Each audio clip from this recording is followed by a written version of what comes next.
Hi everybody, I'm Bree the Plant Lady, and today I am finally getting outside and getting in the spirit to finish decorating for the holidays, specifically window boxes, mantles, and a few tablescapes using fresh ingredients from my garden.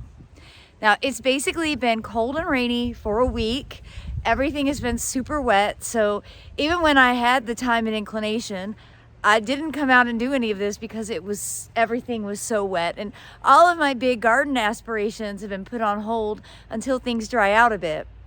But I'm taking advantage of this moment right now where water is not falling from the sky. And I wanted to show you some of my favorite plants that I grow in the garden specifically for the purpose of cutting to use at the holidays. So let me turn this camera around and give you a close-up view of a few of my favorite holiday decor plants that I grow year-round. All right, so first plant to feature. And I am not a fan of Leyland cypress. Let me put that out there first and foremost. This is a cultivar of Leyland called Golden Rider. And I originally planted these to use as cuts to help my friend Aaron Weston, who owns Weston Farms. That is absolutely the most exquisite, handmade, locally grown holiday decor you'll ever find. And then Erin, of course, propagated from these and has a whole bunch planted at her farm. She doesn't need these anymore. The only way I can keep these the size that they need to be, which isn't, 40 foot tall. And really, I could probably cut one of these out. I don't really need two. But I've been pruning these heavy for the last 10 years. And basically, this year I'm not putting up a tree in our house. Usually I fill our artificial tree with this to make it look real. So this year I'm not going to be cutting as much as what needs to be cut. I'm a little bit concerned, which is why I'm thinking about potentially just chainsawing this one here down, and then that would give me some more planting space. But basically I just come through and I cut all these branches way back, and so you can actually see old cuts from past years, and you can take it all the way in and it'll reflush. I mean, I obviously don't like completely scalp it, but I'm really focused on making sure I take out the top section because I don't want this to be super tall.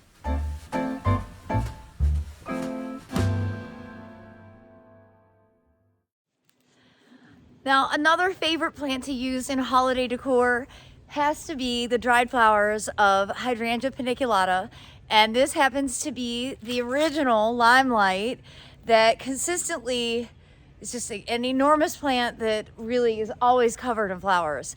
And I don't need a ton of these, and often I spray paint them. This year I've decided I'm not going to spray paint them. I'm going to keep them natural. And I'm just gonna harvest maybe like 9, 11, 15, so that I can include them in an exterior arrangement. Now, another plant that I pretty much specifically grow just for the purpose of cutting is this Abies nordmanniana.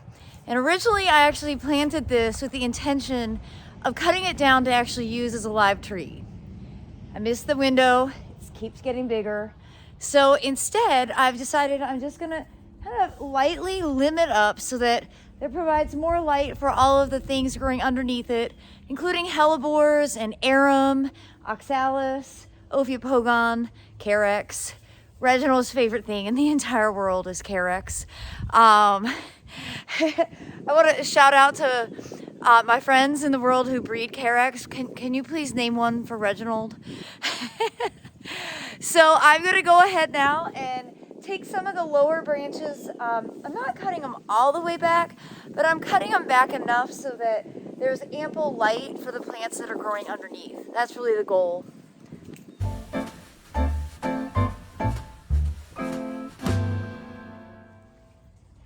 And I used to use the branches of this Yoshino cryptomeria, but over time I've limbed it up in part to make room for the plants growing underneath it, but also because Yoshino has this really bad habit, and you can see some of that where it turns brown and it's really ugly. And to be perfectly frank, I don't need this tree at all. I just haven't been ambitious enough to cut it down. I wouldn't mind getting some branches off of it to use, but I'm gonna have to get like a tall lopper, and I'm kind of running out of time. I gotta go pick Aiden up at school. So I'm gonna go ahead and use what I have, and then if I need more material, I'll take another sweep around the garden. All right, the first thing that I want to decorate is right here at the table outside of the Carolina Garden House. We're having our annual holiday potluck on Sunday, and I just want to jazz this up. This is an old wreath from Weston Farms. I think this wreath is actually like 4 or 5 years old, and I decided to use it as a centerpiece, and I'm going to do something really, really simple. I'm just going to add a pot and then fill the pot with fresh greens and tuck some fresh greens right into the wreath, and it'll look super awesome.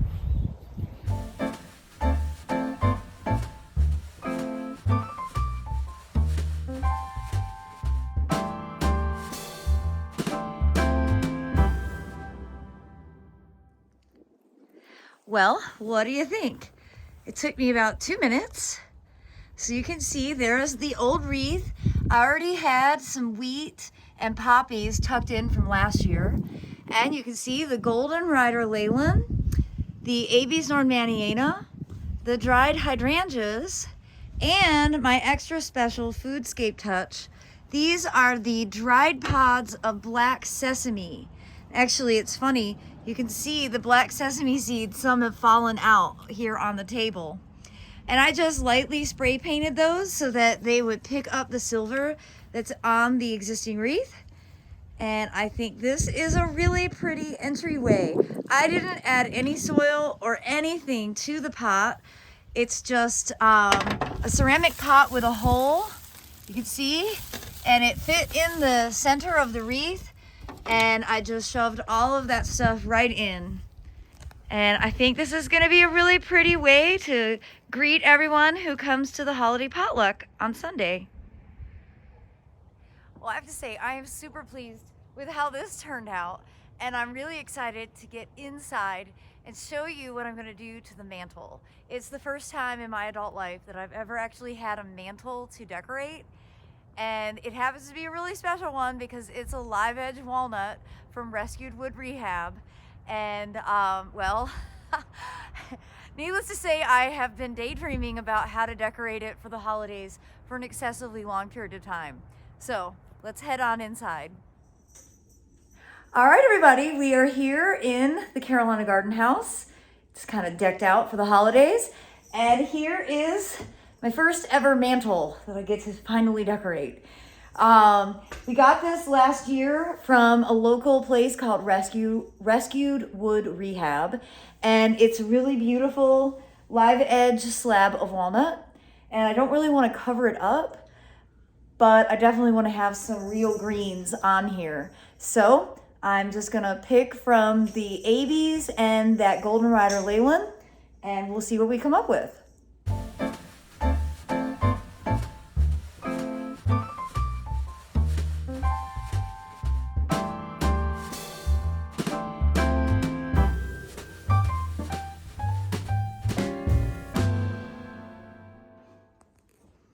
Well, that was a very simple approach, and I really think that it looks great.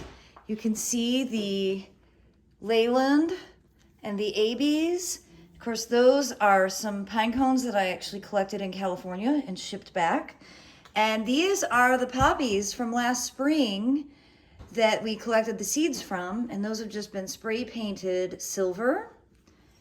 And a couple of candles, some battery operated lights, and it all really ties together well with the tree, which is decorated in blue and turquoise to match the theme of the house. Added some peacock feathers because I like untraditional trees.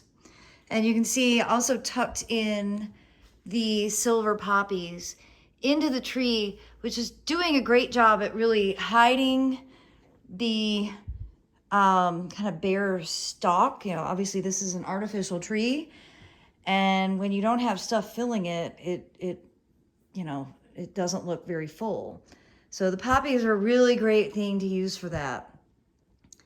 I think that the mantle looks quite festive and we are ready to have some holiday celebrations. Now, to really make this front window box look extra special, decided that I'm actually going to cut some of the lower branches or fronds off of this hardy palm. This is Trachycarpus fortunii. And even though they're a little bit worse for wear, you can see like they've got some brown tips and yellow. That actually doesn't matter because I'm going to trim the edges off so that they just look like fans. So I'm going to get, I think, maybe 5 from here. And I have my spray paint on hand just in case I want to take it to the little edge of the gaudy side. I'll make that decision in the moment. So I'm going to cut some of these and then we'll head out front and get started on filling that front window box once and for all. All right, just like the window box that Aiden and I did out back, this one is the same design. David made it. It's made of cedar. You can see it's really lightweight when it's empty. And it is entirely empty. And I really appreciate the advice people gave. I'm definitely gonna line the bottoms of these when I go to replant with weed mat. I don't believe in using weed mat in the ground because that completely defeats the purpose.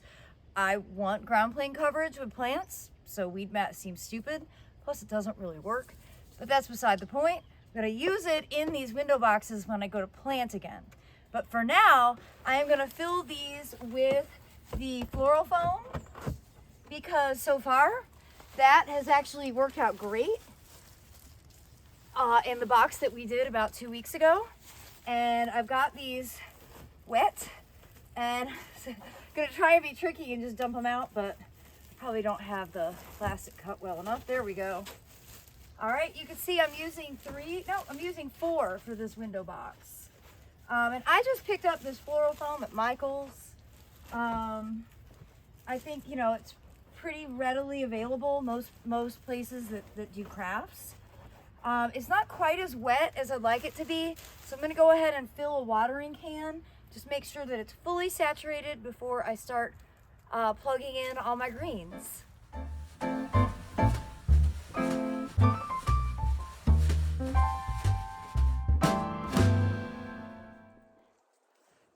Okay, so the base layer of Leyland Cypress, that's Golden Rider, is in. But what else do I have? I've got some cool stuff. So I have some sesame seed pods that I've actually lightly spray painted silver.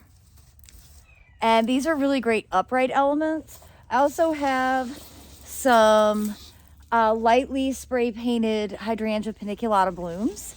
And then of course I have the palm fronds that I am going to show you exactly how to trim.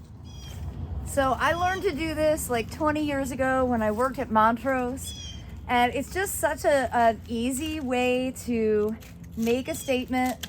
I'm basically just cutting off the tips. You can do this at any height. Scissors are probably easier than pruners. And this just makes it look neat and tidy, clean.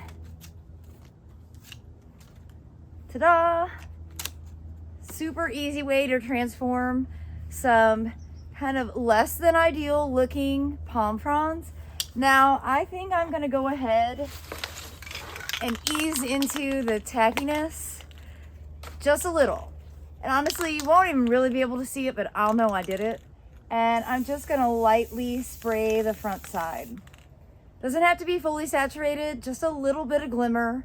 And I'm gonna do that to all the palm fronds. And then I'm gonna go ahead and add some of the sort of ice-kissed sesame pods and hydrangeas. And I think this window box will be really beautiful and kind of really unique.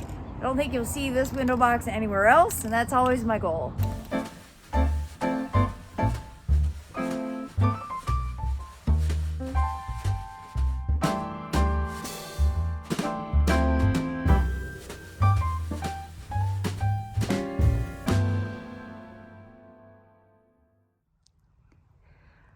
What do you think of the finished product?